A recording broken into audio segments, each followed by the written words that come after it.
যে মজে যা দেখিয়ে গেছেন এ ধরাই হবে না কারো দ্বারাই। সিদরায় গিয়ে জিবরাইল বলে আমি আগে আর যাব না, ও গো রাসূল গেলে এক চুল এটা না জ্বলে রবে না।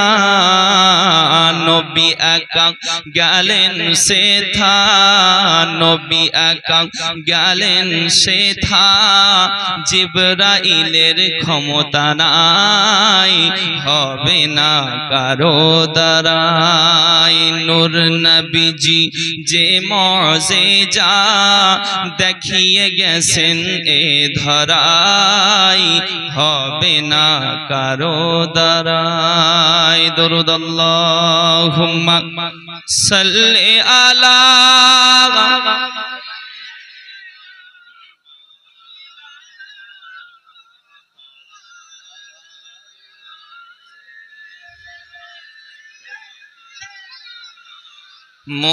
মুহাম্মদ ওয়া আলা আলি সাইয়্যিদিনা।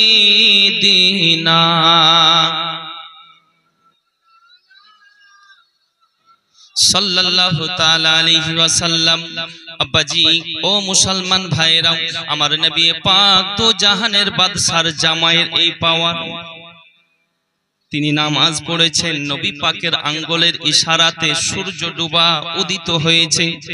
শুধু তাই নয়, আমার নবী পাক হযরতে আলীর জন্য বলেছেন আনা মদিনাতুল ইলমি ওয়া আলিন বাবুহা, আলী হলাম ইলমের দরিয়া, আমি হলাম ইলমের শহর, আর সেই শহরের দরওয়াজা হযরতে আলী।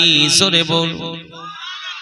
হযরতে আলী রাদিয়াল্লাহু তাআলা আনহুর বিবি খাতুনে জান্নাত মা ফাতেমাতুজ জোহরা কেমন আল্লাহর ইবাদত করতেন, কেমন আল্লাহর উপাসনা করতেন, কেমন আল্লাহকে ভয় করে চলেছেন বাবা।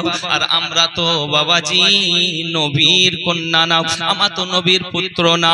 নবীর কন্যা হওয়ার পরে, জান্নাতি রমণীদের সরদারিনী হওয়ার পরে সারা রাত তিনারা ইবাদতে কাটিয়ে দিয়েছেন।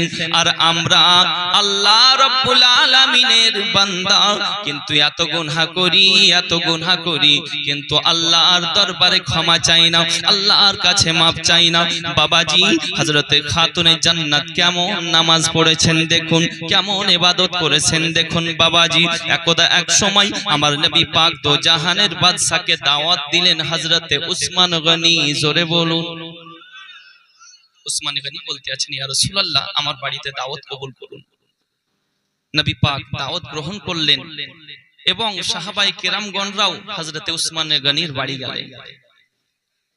বাড়ি যাওয়ার পরে নবী পাকের যত কদম মসজিদে নববী থেকে উসমান গনি রাদিয়াল্লাহু তাআলা আনহুর বাড়ি পর্যন্ত যত কদম হয়েছে, তার বিনিময়ে একটা করে গোলামও আজাদ করেছেন। জোরে বলেন। আব্বাজি নবী পাক দো জাহানের বাদশা, দো জাহানের নেতা এবং তিনার সাহাবায়ে কেরামগণদেরকে ভালোভাবে খাইয়েছেন, মেহমানদারি করেছেন। হযরতে আলী রাদিয়াল্লাহু তাআলা আনহু তিনিও খেয়েছেন। তিনার বড় দুঃখ মন, তিনার বড় দুঃখ ভরা মন, তিনি চিন্তায় আছেন, বড় চিন্তায় চিন্তিত। বাড়ি আসতেছেন খাতুনে জান্নাত সালামুল্লাহি আলাইহা মা ফাতেমাতুজ জোহরা হযরতে আলীকে দেখার পর স্বামীকে বল